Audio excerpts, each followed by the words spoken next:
Hello and welcome to Spotlight on the Divorce Expert. And today we are going to be talking all about health and underlying health issues that maybe we don't even understand we've got that may be having a big impact on our life. So I want to introduce my guest, Christine Lauer, and she helps people struggling with allergies and sensitivities who are just tired of just managing the symptoms and without actually getting to the root of what the problem is. So she dealt with this with her own husband and her daughter and spent 20 years trying to help people deal with this issue and kind of never really got anywhere, right, Christine? It was just the same old thing. And now she really stresses particularly strategic ways that can help people address those underlying issues. So, Christine, welcome. Thank you for having me. Well, thank you for being here. And I kind of gave a little bit of your story away, but how did you get to this space? Because there are so many people that deal with this chronic stuff, allergies, eczema, even asthma and things like that. How did you get to this part of being such an expert in this area? Well, I fell into it because of my daughter. And when she was 3 months old, she had the eczema. I was told switch laundry detergent, change formula, here's the cream, and nothing worked. And this was 30 years ago. I had no idea. I was clueless.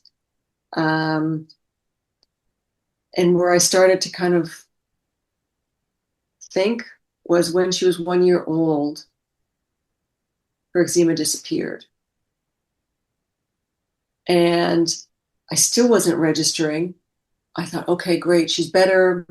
The stress was gone. Okay, good. She's fine. Thank you. Carry on. Um, but then I started to learn a little bit from the nutrition side of things. And from another mother, she got me into learning about omegas and how they're essential. And I thought, oh, really? Like, what do I learn about this? And she said, well, there's a nutrition school. So I went to nutrition school. I decided to sit in the class and I thought, oh my gosh, this is fascinating. I thought I knew everything about eating. And that's when I started to put the pieces together. I had given my daughter formula because I didn't have enough milk to feed her in the evening. And back then it was, oh, mom, I know you gave me formula at one time. Which one was it? Oh, this one. Okay, go from the shelf, grab it. Don't look at ingredients. Don't do anything. You just take it. Right. And combine that with the fact that there's also certain things you have to do periodically, like every so and so many months or so and so many years, um, for your kids. And that also complicated the issue, but I didn't realize that either. And what I'd come to realize was, okay, here's this formula. Now let's look at the ingredients on it. And the first thing is sugar, and then refined processed dairy. You could call it dairy but it wasn't. Right, right. And the doctor had told me, okay, switch from that to soy. So I went from bad to bad. And until she stopped eating that and consuming it didn't go away. Right. And then you start realizing, oh my goodness, they're processing the foods. The food is genetically modified. And holy cow. And so I literally shifted my career path. Like I was in IT. I took the nutrition school for 2 years. And when I was in there, that's when I could test people for allergies and sensitivities, but without needles. Right. Okay. And it was called applied kinesiology biofeedback. Those are some of the terms. And then that led me into acupuncture and acupuncture without needles, which was actually a cold laser, and learning, oh my goodness, we're all made of energy. We're actually just a bunch of atoms floating around that combines together to make us. And oh, okay, so you can take a substance, you can have someone even just hold it up against themselves. And depending how the body responds, you can then identify whether that's a stressor or potential sensitivity or not. And then you take it a step further and you go, oh my gosh, I can use the laser acupuncture and I can send the information of that stressor through the body into the acupuncture points, and the body can say, oh, okay, so I was reading that cat or that food or that pollen incorrectly. So I'm going to take that information that you're sending through your laser with, and I'm going to update my program so that now I know what it is and I don't react anymore. Right. And that to me was just mind blowing. It is. And it's, It's amazing to think that we have the technology, the capability now to do this kind of stuff. Yeah. and if you had asked me this like more than 30 years ago, it's like, oh, this is a bunch of woo, Yeah. you Yeah. know? And then the more you learn about it, the more you realize, oh my gosh, it's not. Like everything is atoms, everything is made out of energy. We're 80% water, which is H2O, which is part oxygen. Right. That's an atom. Of, here's oxygen in the air. I can't see it, but it's Right. there. And you just start going, geez, I would have enjoyed science class, I think, if they actually taught it that way. Yeah. Yeah. So how many, like, I know we talk about inflammation as having this underlying kind of low, low, low damage to your body. It just keeps sort of upsetting systems and Mm-hmm. depleting our body energy and resources for cells and all that. Can you talk a little bit about what inflammation actually does? Because when most people think of inflammation, they think, when you get a cut and then it all goes red and it goes nasty and then, that's inflammation. But that's not what you're talking about as inflammation, right? Yeah, so the body creates inflammation as a healing response and a protective response. And sometimes what happens is when the body is overwhelmed or overloaded, it responds a little bit too intently. So it will get confused. So I always like to tell people when the body is not able to communicate properly, all of the cells in our body, the nutrients can't get in and the waste can't get out. So then it's literally your cells get constipated. And so nothing's communicating. And it doesn't know friend from foe anymore. So it goes under the assumption, okay, I don't really know what this is, so it must be bad. And it creates a response. And the body can manage things to a certain degree until it's got too much going on. So I always like to compare the cup. So there's the response to heal from a cut and everything else, but you're stressed, that fills up your cup. Maybe you're sick and you're fighting something off, that fills up your cup. Right. And oh, wait, I just ate this and my body doesn't like this, that's going to fill that up. Oh, wait, now we got the Wi Fi. And so it builds over time. And you've got this chronic low grade inflammation that just starts to accumulate in the body, in your cells. And Right. so you think you're doing a good thing. And here's the dilemma, right? Pollen shouldn't be an issue, broccoli shouldn't be an issue. But yet, when the body's overloaded, it thinks it's an issue. And then that type of inflammation builds up, Right. and then 5, 10 years down the road, you're going to wonder why, oh, gee, why do my joints hurt? Why do I have migraines? Or why am I starting to react to the pollen when I never used to? Right. Right. So it's a buildup, and it comes from a deficiency in nutrients. It comes from an excess of too many bad things. And there's ways of identifying it. So like there's foods that are naturally inflammatory. So a lot of people are starting to learn now. I don't know if you're familiar. People have been talking about seed oils. Right. right? So I remember when it was, oh, fat's bad, let's go low fat, which meant higher carb. Right. Then it became, oh, wait, carb bad, vegetable oils and the seed oils better. Right. And Right. then now it's becoming, wait a minute, let's go back. The good fats were actually the fats we used to have before we messed them up.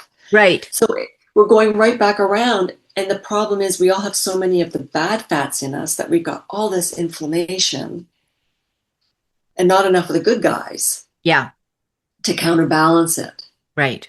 Right. Right. So you work on the diet and you fix some of those things. You learn how to manage some of your stressors.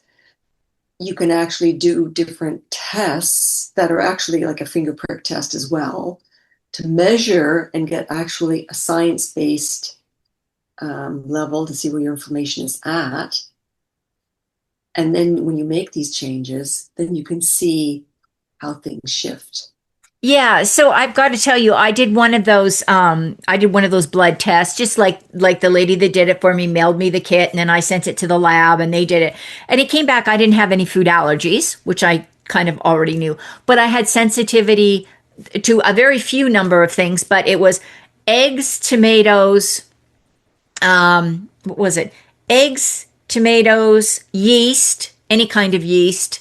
And now, but it was interesting because I don't eat potatoes. I haven't for years. I don't eat any kind of processed bakery goods or anything. So Yeah. I was already not eating a lot of those things, but it was really good to know because one of the things that for the longest time people said eat a tomato a day because of the lycopene, it's really good for you, blah blah blah. So I was eating tomatoes every day. Well, it turns out that's one of the things that does trigger a sensitivity, not an allergy, but a sensitivity. And Mm-hmm. so it's really fascinating. And the lady that did it even told me that you do this, you do the elimination diet, you take those all out, and then you can start after 90 days, you can start introducing the food back in and then see how you feel. And if you notice that you're feeling low energy or whatever, then nope, you got to stay off it for a while longer. And I just thought that was so interesting how the body can respond to that. Yeah. And the other thing that's really interesting, there is another test where you're looking at the omegas and you're looking at the ratio of the omegas. So, in essence, the omega 6s and the omega 3s. So, it's actually a better number to measure for um, cardiovascular health than cholesterol. Oh, So, yeah, it's quite fascinating. So, the omega 6s are the seed oils, right. the omega 3s would be like your fishes and all those. So, the ratio that we're supposed to have omega 6s to 3s should be 3 to 1 or less. From the testing that I have been doing, I'm seeing people 12 to 1, 20 to Wow. 1, 40 to 1, and almost 50 to 1. Anything higher than a 9 to 1, they consider being in the danger zone.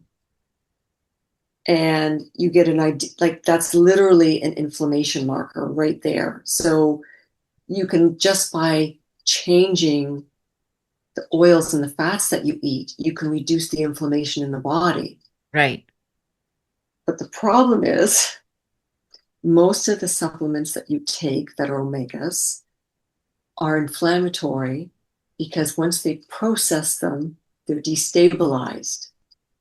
So then you have to figure out which ones actually work before you start just taking them.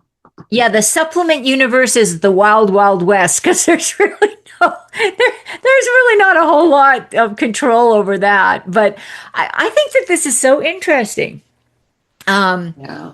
and what are your so I now the only thing I cook if I'm doing any like sautéing, I use avocado oil, and if I'm doing anything where I'm like a salad, it's olive oil. That's the only two oils I use. I do Mm-hmm. occasionally use some ghee if I want, or the butter, Yeah. the clarified butter, if I really want that little. But it's like maybe a teaspoon just to get the flavor. Yeah. But Yeah. but you're right about the whole diet thing, and the supplement thing just, it scares me because I know some people. Um, I have a few friends who are functional nutritionalists, and that's their thing is supplements, right? And they're very specific about what kinds of supplements that they recommend to people. But a lot of people just go to like Walmart and buy the cheapest whatever supplement that's on the counter. And I have real concerns with that because, like you say, Yeah. you don't really know what you're getting, do you? And the unfortunate thing is a lot of the professional supplements as well um, aren't working when it comes to the omegas, or some of the supplement companies, at least the brands that I am familiar with, have been bought out by certain industries and their quality has gone down. Right. Um, that's the other dilemma. Yeah. Um, One thing that I do as well is when I was talking about like the stress testing and the muscle testing, Right. you could actually take a supplement and like if you were to pretend that this was a supplement, you could test yourself with it using that muscle test and you can ask your body, okay, is this one okay for me to take? And your body will tell you,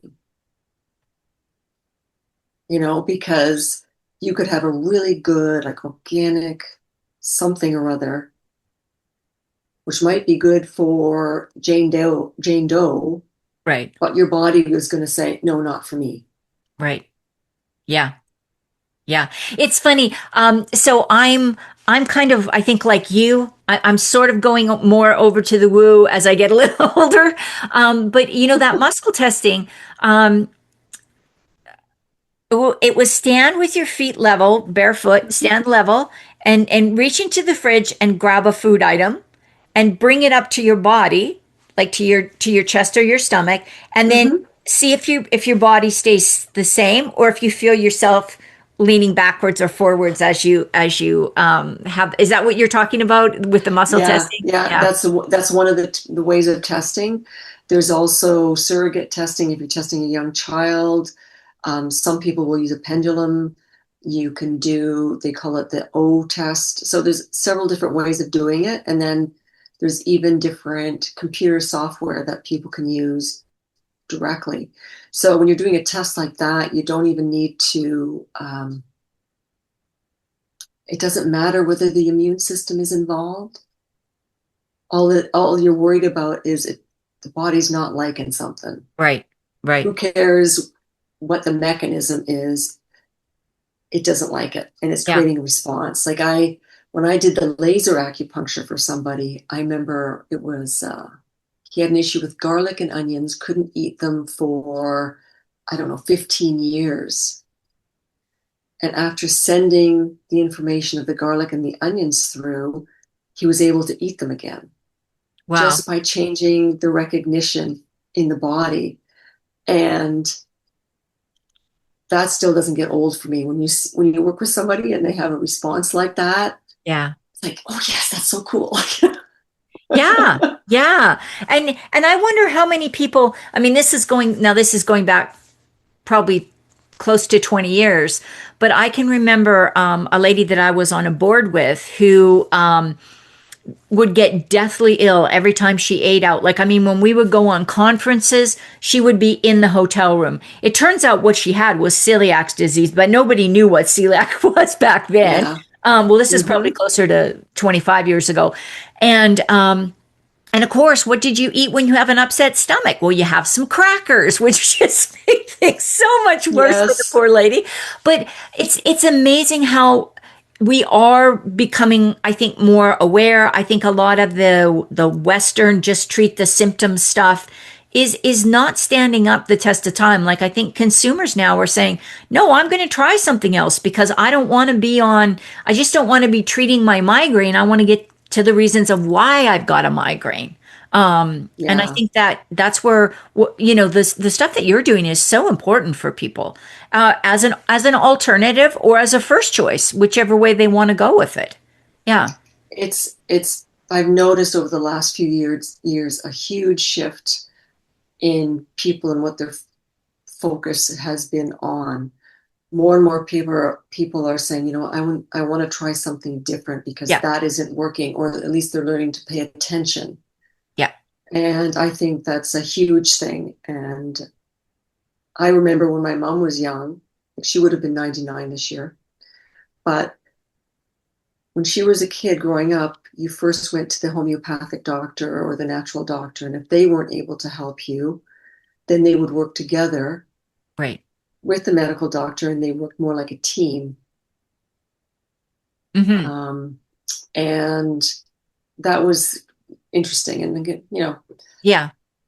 we And, need and to get back to that. yeah, and I want to correct myself. I did not mean to say alternative. I meant to say complementary. I'm sorry. Oh yeah, no, it's all I good. did because it's not alternative. It's like you said, it's complementary to what Western, because like, if I'm in a car wreck, boy, I'm going to a hospital. There's just, or if I have like stomach pains and I think my appendix is burst, like that's where you need to deal with that. Yes. But these chronic kind of conditions, they're quite often maybe support out there that and the reason I thought that you would be such a great fit for this conversation is because we know when people are under stress, that's when these things tend to come to the surface, and definitely going through a divorce is a huge stressor for many people. So Christine, before we get off the call, we've got like 2 minutes left. I know you have a gift for people. Can you just tell us a little bit about that? I have a guide that will help people to learn how they can test themselves. And it's a nice basic one. It gives you step-by-step instructions so that you can get comfortable with it and play around with learning how to test yourself for all kinds of things. And it's fun to do. It is. And you can do it. I was doing it in the grocery store the other day. And this lady comes up and she goes, I know what you're doing. It was so fun. I'm in a small little rural area, so we all know each other, but it was kind of fun. She had gone to an online workshop and done the same thing. So I think that I think this is something that definitely people need to really consider, especially, like I said, if they're dealing with just chronic fatigue and just not having energy and getting sick frequently. It might be some kind of an underlying issue like inflammation that's definitely leading to it. So again, Christine, thank you so much for this. Really appreciate your time. Thank you for having me. This has been a great chat. Absolutely. And I've learned a lot. So, and I want to thank you all for listening in, and don't forget to like, subscribe, and leave a comment.